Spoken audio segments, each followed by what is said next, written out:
So if you have any questions, then just let me know. Okay, sounds good. I'm going to get started. Okie dokie.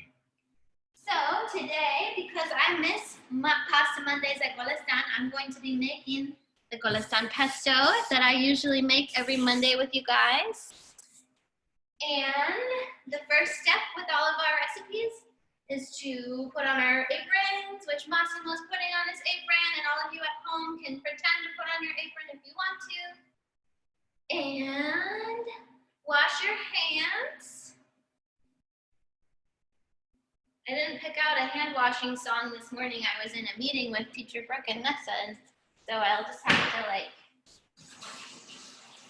sing a song while I'm washing my hands. I don't know what to sing about, but I'm washing my hands. So my hands are clean and Massimo's washing his hands. That's so awesome. And I'm gonna go this way. Let's see, is my face in it? Yeah, my face is in it. Okie dokie. So today, we'll be making the Golestan pesto. We make a nut-free pesto. A lot of times pesto has nuts in it, but this pesto does not. It does have dairy and basil. And again, I've already said that we can use other leaves if you have them at home. You can use kale, I've used parsley, I've used even cilantro, but I wouldn't use all cilantro. I would use a combination of maybe like a few of those herbs with basil or with kale, and it's still really yummy. And you can also use different cheeses. I usually use Parmesan, but I've used Asiago before. I've used what's the other, Pecorino Romano, and it's really yummy. So the first step that we're going to do, well, is go through our mise en place, which is everything in place. We want to make sure we have everything in place for our recipe. And for this, our ingredients are 1 bunch of basil, 1 lemon, some heavy cream, some cheese. I think I put in the recipe that we need 8 ounces, but I think I only have 5 ounces here. So I will be making a little bit less pesto. Garlic, olive oil. And that's it. I don't normally add any salt or pepper to this, but if you taste yours and you feel like it needs it, you can also add salt and pepper.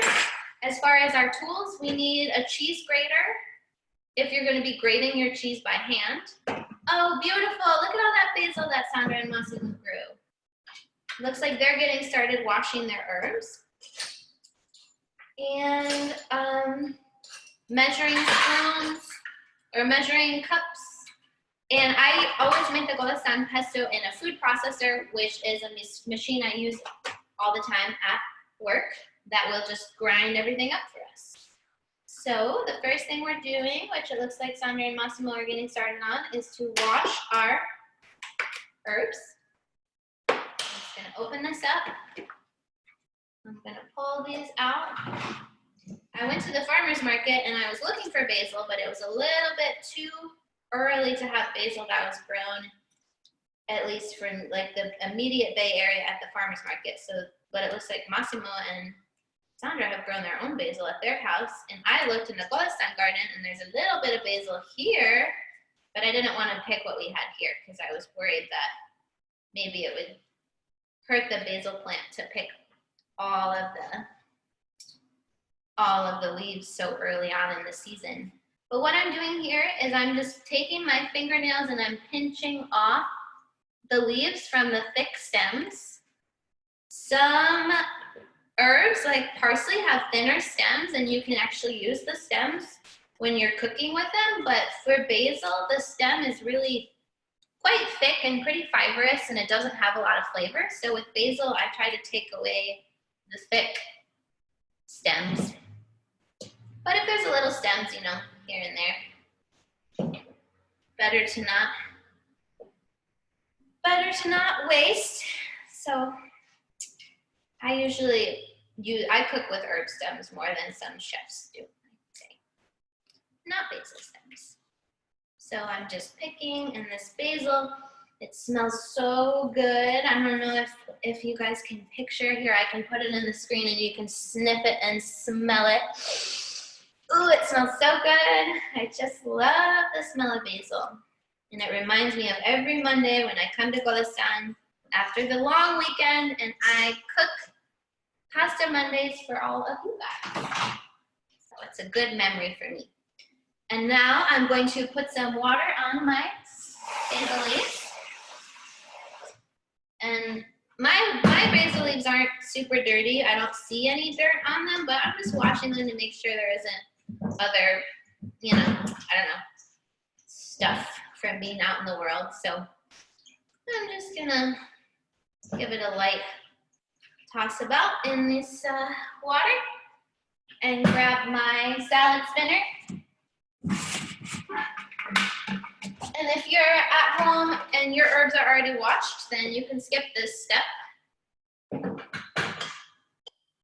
But, I'm just gonna pick up my herbs, put them in my salad spinner.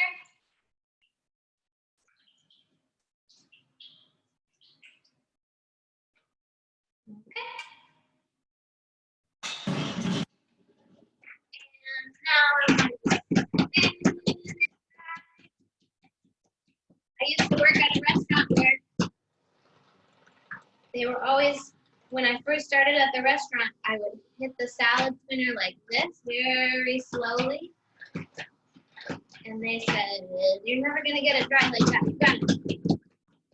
Put some energy into it. Really get the water on. Looks like Massimo's cranking it, getting it going. All right, so my leaves are dry. You can see my herbs are looking nice and dry, and then you can see all the water in the bottom of my salad spinner that came off of my herbs. Set that aside.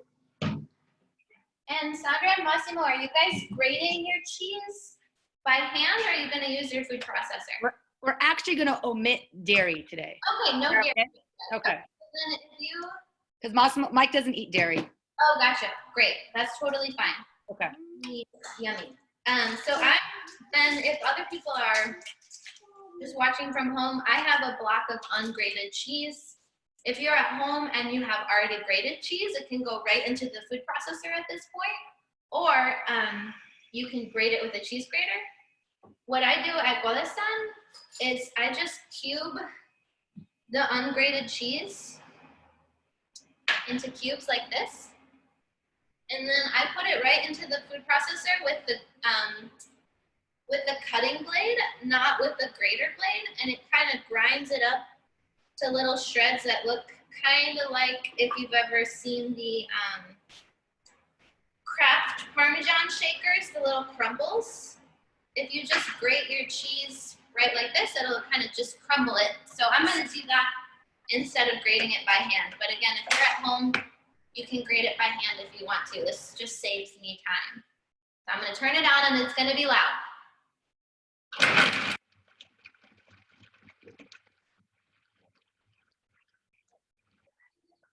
You can't hear it. It's not loud. What? It's not loud. It's not loud? Oh, it's loud. We can't. It's not loud. Yeah, we can't even hear it. Yes. Well, as you can see, now I've got little cheese crumbles. I started with my cheese block, and now I have some cheese crumbles. So I've got the cheese crumbles, I've got my washed herbs, and we can just set those washed herbs right, put them in the food processor next. Hi, Sally, welcome. And so we've got the cheese and we've got our washed leaves now in our food processor. Next, I'm going to add a clove of garlic. I usually do 1 clove at Golestan. If you really like garlic, you could do more if you want, but since it's raw, it's going to be pretty strong garlic flavor. And the way that I peel garlic is I take a big knife just crush the garlic clove with the side of the knife by putting some weight down on it. And then you can remove that outer shell of skin that is on garlic that can be so hard to remove, and it removes quite quickly when you crush it. I'm gonna stick my garlic clove right into my food processor. Sally, can you mute yourself, please? Thank you. I'm cutting my lemon in half. So now my lemon is cut in half, and I'm going to juice one lemon directly into the food processor. With my nifty lemon squeezer. This is a machine that you put the lemon in right side up like this, and then you press down and it turns your half of a lemon inside out and squeezes all of the juice out. So now I have in my food processor, I have my grated Parmesan, my washed basil leaves, my lemon juice, my 1 clove of garlic. I'm going to add about a half a cup of olive oil. But whenever I make this recipe at Golestan, I usually just eyeball it. So that's something feel free to do at home too. You mainly just want to make sure that there's enough oil that when you turn the food processor on, it's going to be able to spin and grind up your basil leaves. So I'm going to do 1/2 cup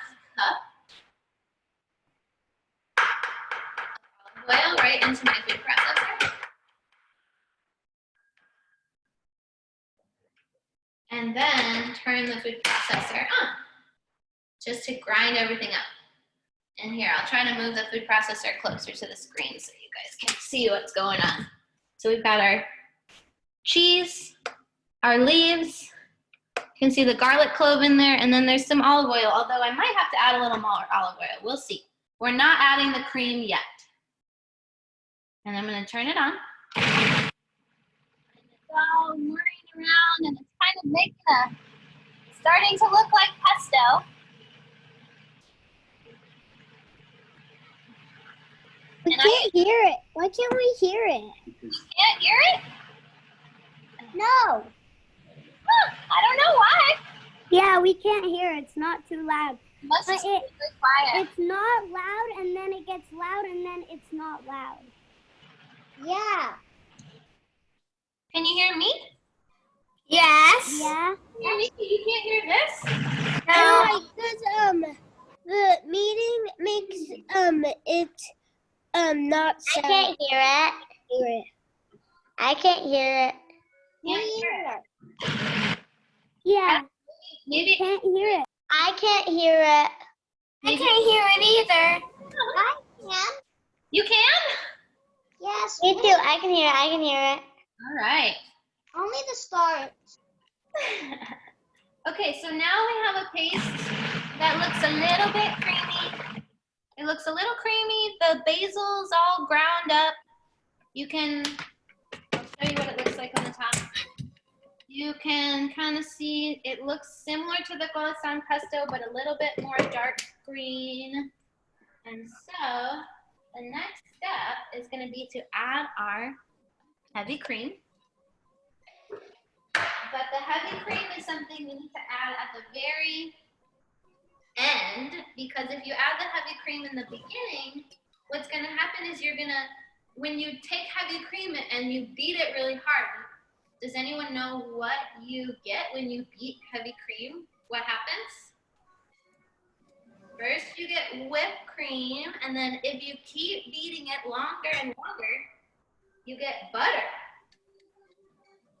You'll get butter. Whipped cream, heavy whipping cream will turn into butter if you whip it too long. So what will happen is if you put cream in too early, which I've done this, and then you turn on your food processor, you're gonna make like a pesto butter. And it tastes pretty good, but it's not exactly the sauce that we eat at Golestan every day. So that's why it's important to add the cream at the very end. So I'm going to start with 1/2 cup of cream.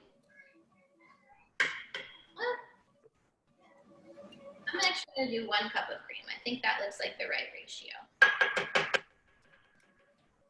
So I'm gonna do 1 cup of cream. Mommy. 1 cup of cream, and then what you're gonna do if you're using a food processor is you're not gonna hit on, you're gonna hit pulse. So I'm just gonna let it go 1, 2, 3, 4, 5, 6 times. And it looks like that might have been a little more cream than what I normally do. Maybe if I were making it at home, I would do a little less than a cup. But it looks about right. I'm gonna get a spatula.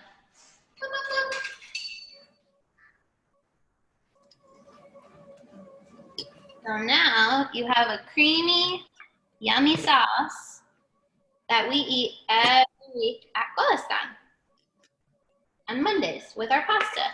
And I'll probably make this for dinner for me and my roommates. But let me just try it first to make sure it tastes right. Because again, when I'm at work, I just kind of eyeball it. And I just want to make sure that it tastes the way it's supposed to taste. Ooh, it tastes pretty good. Tastes like basil. Tastes like Golestan pesto. Hey, Julia, Looking, Sandra and Massimo. we did ours, since we didn't do any dairy, we put some walnuts in it to make it a little bit thicker. Yum. That sounds great. What about what? Yeah, usually at Golestan we don't do nuts because we have nut allergies, but I love pesto with walnuts. It's so yummy. Yeah, it turned out pretty good. So I just want to tell you that.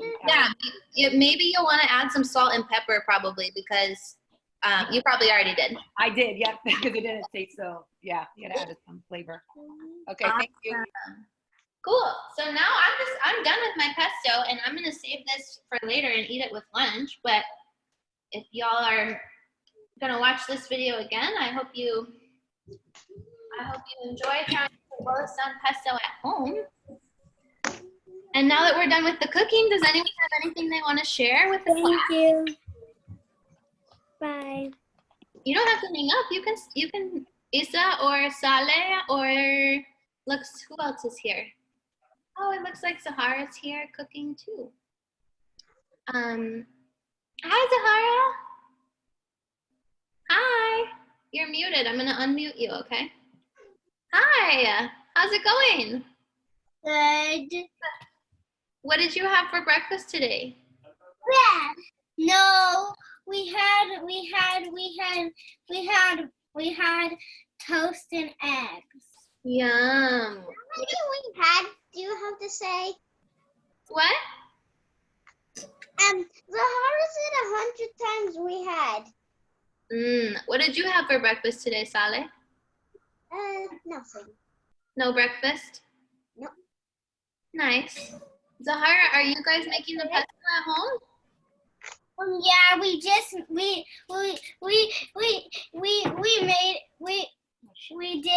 it. Oh my gosh, that looks so awesome. Yum. Can I tell you a trick? What? But we used milk because we didn't have heavy whipping cream. Okay, nice. How did you out with milk? Hey, Juliet, can I ask a question? Of course. So pesto, I know usually you put it on pasta, but is it good on like potatoes or salmon maybe? Yeah, I think it would be good on any of those things. I use pesto. Potatoes, a lot of potatoes. That's What? You guys have a lot of potatoes? I feel like it would be delicious on roasted potatoes. I mean, it's kind of just a tasty thing, and anything can be a vehicle for something tasty. You could put it on broccoli, even dressing. you could put it in a dressing like as a salad. You could put it on bread. Oh, bread, yeah, definitely bread and tomatoes. Yeah. Tomatoes with cheese. Yeah. Okay. Saleh, did you have something you wanted to share? Yes. Yes, what's up? If you go outside and you find two smooth rocks, you leave them together like this. Look. Mhm. And count to 20. 1, 2, 3, 4, 5, 6, 7, 8, 9, 10, 11, 12, 13, 14, 15, 16, 17, 18, 19. If you do it with rocks, it's gonna be magnet. It's like magnet. It's like magnets. Yeah. What? I'm just gonna go outside and show you. Zahara, what are you guys gonna do pesto with? You can just stop. With pasta? Yeah, we're gonna eat it. Camera off and go do something else. Yum. We're gonna eat it with spaghetti. That sounds so good. I hope it's yummy and creamy. I've never made it with milk. It looks like that Shireen back there, or is that Josh? Yeah. Oh, I'm Oh, hi. watching Sahara for you. Awesome. Nice to meet you. I'm Julia. I've never made it with milk before. You could try. Might be adding like you could use some cream cheese if you guys have that to make it creamier. If it's creamy enough, but if it Now I can show you guys. Okay? okay, show us. And then when you're done showing us, I'm gonna have to hang up, and we'll say goodbye. So, We might have rocks. Are they stuck together? oh, it just magneted. It just magneted 1 second with these two rocks. Huh. I'm curious what you're doing. That seems like a cool activity. I could do that because they might be in my backyard. Together. I could do that. They might be in my.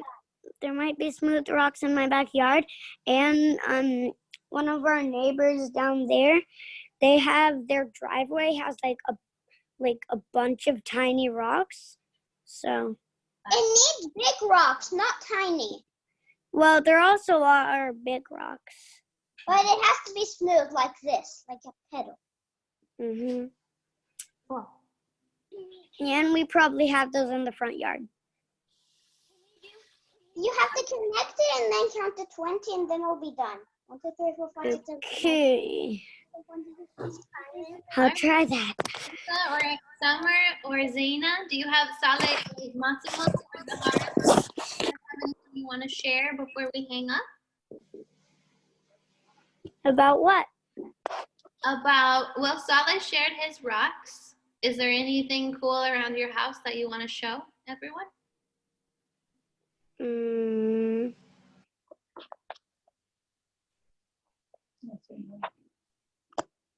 I don't know. You don't know. Why is Summer here? Can I have a minute to think? Yes, you can have a minute to think. Is Summer here? Have anything cool you want to show? Yes.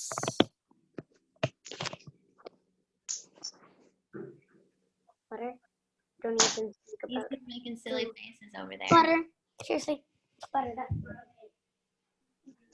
Oh, Zahara, what's that? Will you tell me about it? Butterscotch. Don't do that.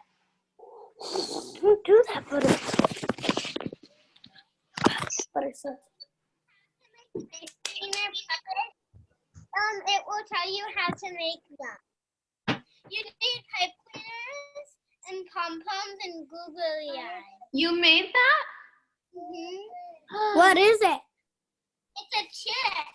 I can tell it's a chick. Oh, that's really cool. Yeah, that reminds me of something very sad that happened yesterday, and it's still happening. Wait, your chickens are dying? No, one of them died. I'm sorry to hear that. Did you And it have was my favorites, my mom's favorite one. She would always come up to the door when we would go in the backyard, and she was the nicest one. And now we just have 3. That's hard when you lose an animal that you love. And she was the oldest, one of the oldest. She liked strawberries and slugs. Yeah, once she got lost and one of our neighbors found her, and she gave her strawberries and slugs. Why? Why? Why did she run away? Yeah. She She's very friendly. 3 of them did it. Why did they? She likes Because they like to be with people. And so one of them is still here, and she was one of the ones that ran out. Trying to, she just ran out there. You're cutting out there, Zaina. Oh, now I can see you. Is it time to leave? You can leave whenever. I just am giving people time if they have anything they want to share with their classmates. But we're finished with the pesto. The activity's done. Anytime you want to leave, you can leave. I have to leave right now because I need to do something with my dad. Okay. Nice to see you, Sally. Good to see you. See you on Monday for cooking, maybe. Okay, Bye, bye. Sally. Bye. All right. Love you. Bye. See you. Bye, guys. Zaina, do you have anything you want to show me and Zahara before we say bye? The chicken that ran out of the house. Chicken is running away. Oh my gosh, there's a chicken. I still have food. Did you hear? Gave me. I can't hear you. What did you say? Can you say that one more time? Is Dana frozen? I think so. I can't see her anymore.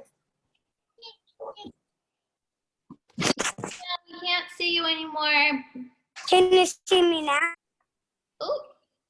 Oh, yes, you guys are. Yeah, we can. Hi, Laura. Bye. Can you see me? Yes, we can see you. We can see you. Okay. It's Oh, there's one a that chicken. looks like a tiger. Not the black and white one, that one. They're really sweet. Now we have those 2 and another one that's black and white. Do your chickens lay eggs? Jump. Okay. Bye, Julie. What? Bye, guys. See you later. Good to see you. Good to see you, Zahara. Good to see you, Zaina. Goodbye, everyone. See you next week.